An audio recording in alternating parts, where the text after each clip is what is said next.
Ito yung marking niya mga ka-TH na treasure under treasure on the spot. Ito. Tapos meron pa siyang bilog. Okay. Pero mayroon. Ha? Triangle? Ah, ito na sinasabi. May karugtong mga marking.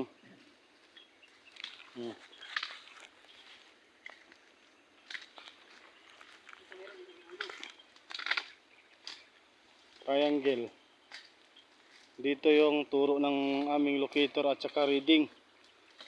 Okay.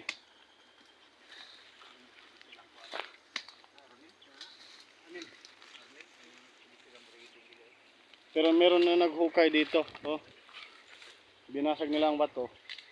Pero nalocate namin, wala siya doon. Dito siya sa left side ng bato na ito. Treasure on the spot. O treasure under. Pero may raya dito. Oh. Straight.